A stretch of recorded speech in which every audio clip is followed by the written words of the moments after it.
Welcome to my channel. This is JC Rock and Metal Reviews. My name is John, and today I will be ranking all 16 studio albums by the German metal band Accept. So if you're new to this channel, please hit subscribe. I upload every day. I do rock and metal reviews, and I do rankings and a lot more. And if you want to purchase any of the albums, please check my Amazon affiliate link in the video description. So I'm not really going to waste any time with this because I don't want this video to be too long, so I'm going to get right into it. Coming in at number 16, we have Eat the Heat from 1989. This is the album after Udo left. They have a new vocalist. His name is David Reese. They went into more of like a hair metal sound, or more specifically more of like a sound like LA Guns or Motley Crue, that type of metal. It didn't really hit the mark. It didn't really sound like Accept. There's pretty much one good song called Generation Clash. Other than that, it really wasn't too memorable. Coming in at number 15 is Accept, the debut album that came out in 1979. On this album, the band was pretty much just like finding their sound. It's kind of more like a hard rock 70s album. You know, it's not a bad album, but just that it's just not one of their like standout albums. Coming in at number 14 is Russian Roulette. Now, this one is the last album to feature Udo Dirkschneider, an elite lead vocalist. And they kind of like returned back to their sound, but I think that just the songs weren't as strong as the other ones. It's not really a bad album, but it has a couple good tracks. TV War and Monster Man were a couple of the standouts. Coming in at number 13 is I'm a Rebel. This one came out in 1980. Now, the title track was a song originally intended for AC/DC. It was written by the older brother of Malcolm and Angus. Now, the song is great. It's called I'm a Rebel, and it has almost like a punk rock sound. This is one of their best tracks. But other than that, they're kind of like finding their sound here. It's a little more metal. And there's also a song called The King, which is a ballad. And it kind of reminds me of Rainbow. It's another standout track. Coming in at number 12 is Blind Rage from 2014. Now, Accept, they took a long break. And they reformed in 2010. They released Blood of the Nations. I'm going to be talking about that a little later. And they had a new singer called Mark Tornillo. Now, you're going to be seeing most of those albums a little like, later in this ranking that are going to be ranked quite high because they were very good. But I think this one, Blind Rage, didn't really hit the mark. And it's a good album, but it's just that, the other albums were a lot better. But this one is, just okay. And coming in at number 11 is Predator. This one came out in 1996. So in the 90s, they released 3 albums with Udo, and they went towards a more of like a groove metal sound. Also a bit of all like some industrial influences and maybe a little bit of like a new metal influence as well. The band was still heavy. They didn't lose their sound. But out of the 3 Udo albums from the 90s, I felt this was kind of the weakest. There's a good track called Making Me Scream. So that's a pretty cool one. But other than that, I have this one at number 11. At number 10 is Objection Overruled. So this is another one of the albums that came out in the 90s. It has some pretty good tracks. The title track is pretty good, Slaves to Metal. Now, this is my second favorite out of the 90s album. And, the band kind of sounds more like Accept. They probably retain their classic sound the most on this one. Coming in at number 9 is Death Row. This one came out in 1994. Now, this I felt was the best of the 3 90s albums. It has that like big like groove metal, like a Pantera influence.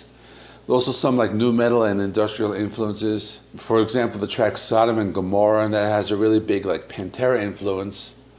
The title track is kind of like a little more of like an industrial sound. And they also made Generation Clash 2, which was a sequel to the previous song, and it's more of like an industrial feel.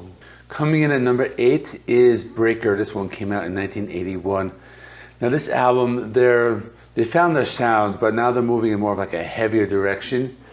So this is that classic like accept sound. They're starting to get heavy now. You know, Run If You Can, this one has a really great riff. Another song, Son of a Bitch, this is a really fun song. You just totally filled with like cursing and expletives, and pretty cool song there. Coming in at number 7 is Metal Heart. This one came out in 1985. This is a fan favorite. A lot of people love this album and would probably rank it higher. It's a good album, but they moved in a more like a commercial direction or slightly more of a hair metal sound.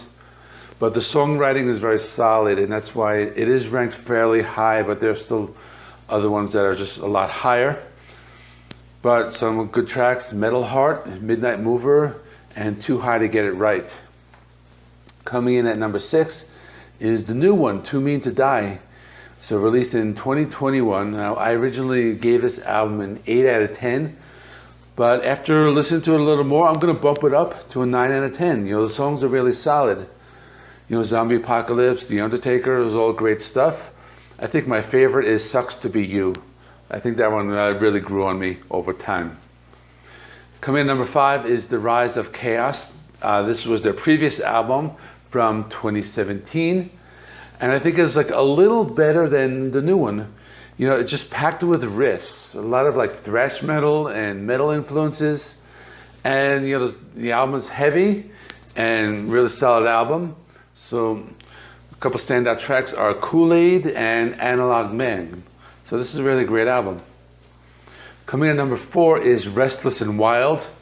This one is from 1982. So the standout track on this is Fast as a Shark. So this is probably one of the first thrash or speed metal songs like ever. It came out in 1982, so that's like 1 year before Metallica's Kill 'Em All. And definitely one of the heaviest albums from that time period. So this is just very fast. I mean, the songs are fast and heavy and really good. So we have Ahead of the Pack, Demon's Night, and Princess of the Dawn. Those are all classics. Coming in at number 3 is Stlingrad from 2012. Now, I really like this sound on this. It's heavy, but it's a mixture of like neoclassical and thrash and heavy metal. Solid album all the way through, packed with riffs, very heavy. The title track is awesome. It's one of their best songs. Other standout tracks are Hellfire and Flash to Bang Time. And at number 2 is the favorite, Balls to the Wall. This one came out in 1983. Now, I've talked about this in my Versus video. It's almost a perfect album. The big hit is the title track, Balls to the Wall. But other standout tracks, London Leather Boys, Love Child. So this is classic heavy metal.